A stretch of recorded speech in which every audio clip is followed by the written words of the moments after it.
Tezino led the league and led the team, talking to coaches everywhere and asking them on it. Okay, I'm sure you guys want a statement. The first statement is nobody asked about the officiating. The Birmingham Stallions won the game. We didn't play well enough to win that game. They played outstanding. We did not play up to our level at any capacity, period. We expected more, and we didn't do it. The play of the game was a long fumble return that we didn't score on the defensive play, and then we didn't turn around and score on the offensive play. That was the play of the game. That changed all the momentum to them. The score would have been a 2 or 3 point game at that point, got us right back in, but it didn't happen. So we take full responsibility that we didn't win that game, period. Any questions? Go ahead. Coach, on the 4th and 8, decided to go for it. Yep. Yep. What was the reasoning behind that? Because we were behind. We were behind. We needed to score. We weren't going to punt the rest of the game, period. We were going to go for it every time. Every time. We had to score. We weren't scoring, and we had to score. We were in desperation mode at that point. So we were going for it on everyone. Everyone. We didn't score a touchdown out there. We didn't kick field goals. Field goals don't win in this game, not in championship game. Appreciate it. Thank you. How do you build off this from this result from this season for next year? How do you continue the momentum to what you were able to build this year, getting to the championship game after going 1-9 the season before?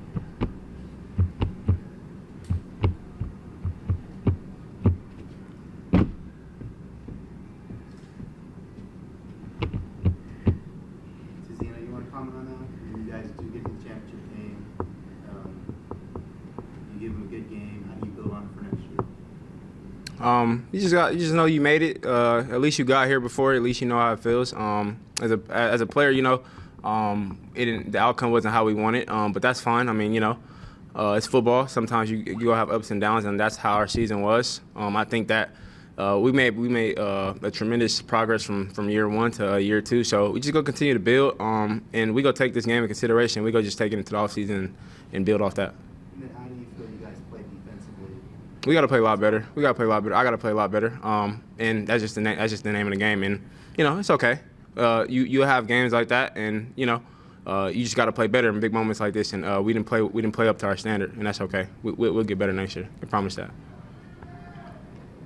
Kyahva, what do you have to do to play better? You had 13 tackles in this game. You felt like I saw you were everywhere. Yeah. What else can you do? Well, I got to cover better. I've been doing that better. I've been doing it pretty good all season, but when it came down to it, I didn't do well. So, you know, I gave up 2 touchdowns. That first touchdown, when the long one, that was on me, and the one in the end zone when Deion Kane caught in the back of the end zone, that was on me too. So I got to play better, and we know that, and that's fine. I take that upon myself. I'm one thing about me is I'm very hard on myself. So I will get better, and I will be better.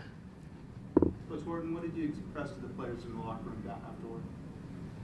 Basically, just, you know, this team has grown, and we will continue to grow, and we're not done yet. So, you know, the narrative that you guys gave us, it was correct right now. But I can guarantee, in the years to come, it won't be. So, just continue to keep that same energy, and we will continue to prove everybody wrong, and just keep on coming back, and we'll be here again. I promise you that. What's the narrative that you're talking about? That we always underdogs, and that's fine. We love it. So, you know, and I understand Birmingham is Birmingham, but you know, I feel like a lot of people thought we didn't deserve to be here, and that's fine. But we did. We might have not came out and played our best game, but I can promise you, no other team in the North was better than us, and we proved it. So for people saying that we didn't deserve to be here, I think otherwise. Because if that's the case, they should have beat us. I apologize to them. I didn't get them where they expected me to get them. I did tell them that this team is one of the best teams in the league. They're only going to get better. We're missing a couple ingredients that we will get and we will find, and they will be smarter players next year because they understand the system, they understand our expectations. We're not the laughingstock of the leagues anymore. This is a team that's going to be a force to reckon with. On defense, it already is, and on offense, we'll fix it and we'll get better. So this team is going to be one of the best teams in the league. It's going to be like the Starship Enterprise. This is going to be one of the shining franchises in this league because this team is going to get better. Coach, can you just talk about your staff, from the start of the year to the end of the year, especially Jaron, the growth that you've seen in him? Can you speak to that? I'll let him. Our staff is amazing. As you can see from year 1 to year 2, it's kind of hard to come in and take young and grown men really, and flip the narrative of the team. And Coach Horton, in my eyes, he's a coach of the year in my eyes, because you take a 1-9 team and take them to the championship in the next year. You let me know how many coaches can do that.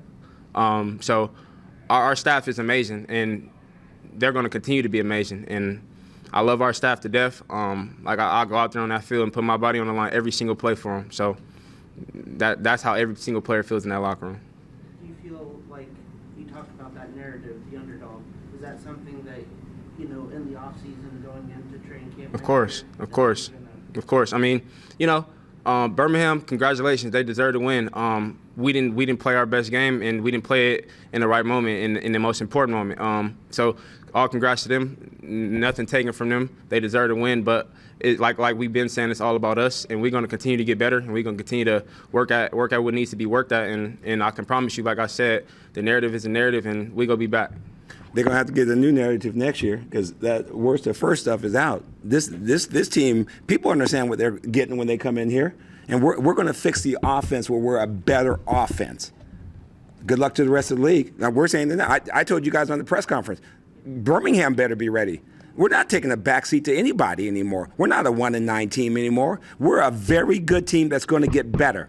Nobody's going to come in here and say, oh, we got them guys. You know what they're going to say? We better strap it up. And that's why I said what I said. I would have bet any amount of money that you guys have that we would have won. I wouldn't bet my money. I bet your money that we would have won. This is a better team. We're going to be much better at game 1 next year than we were now. Nobody comes in and goes 1-9 and says, oh, you're going to turn around right that minute. It takes time to build a team, to build a culture. I love these guys. We're going to get better. Nobody's going to come in and say, oh, we got these guys. They'll strap it up.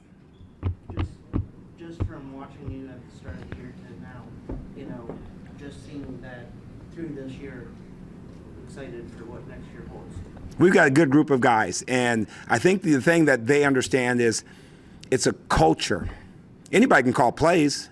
These guys grew as a team, as men, as brothers. We do something that I guarantee you nobody does that brings these guys better.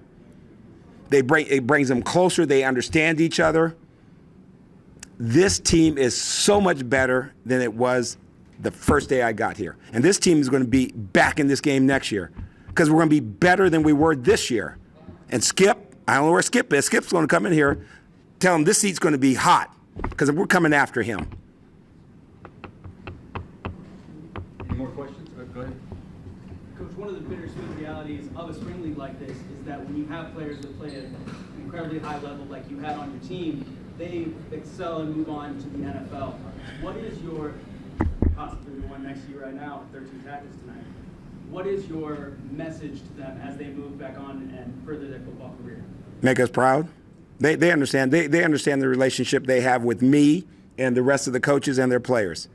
We all want them to have success. Certain guys will move on. That's what this league is. It's a proving ground for a lot of people, for coaches, for players, for officials.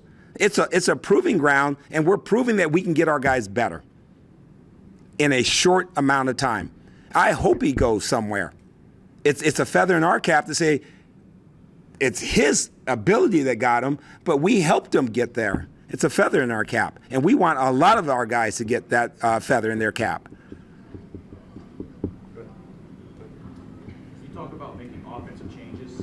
What are some of those changes that you think you guys may have to make in the offseason? More dynamic, more scoring plays. Simple. You got to score. You got to score to win. You got to score. And I'm not talking 3 points. We talked about Steph Curry and Klay Thompson. I don't want those guys. I didn't want them on the golf course. I said, I'm golfing. I could take them. I'd play left-handed to take them. More questions? Are there any questions from our Zoom audience? Oscar, I see your hand raised. Go ahead, sir.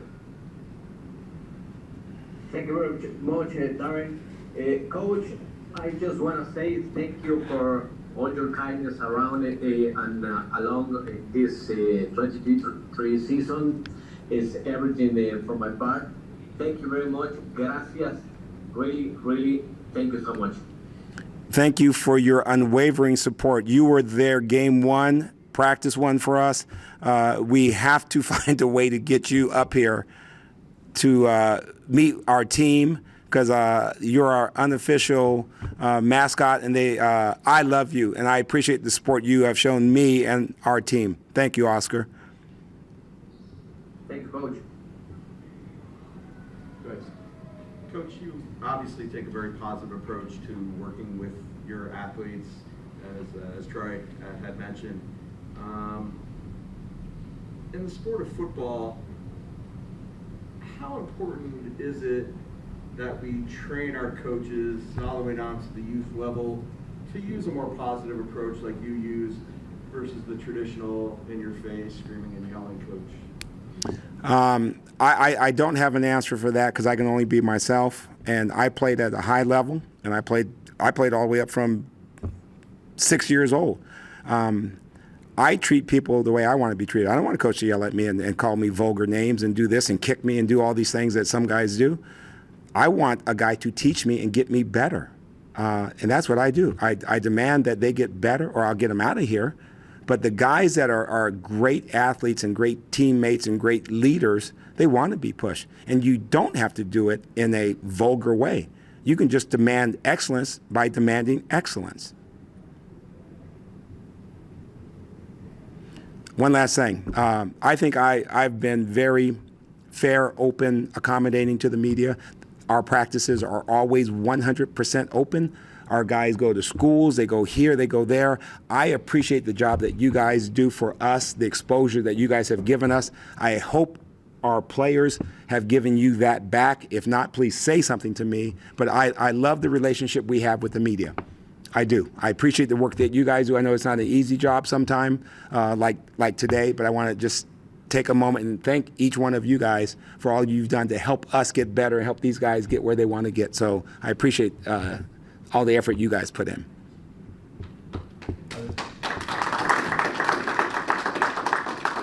Thank you for your time. I appreciate it. And next year we'll do this outside. We won't do it in here. Appreciate y'all.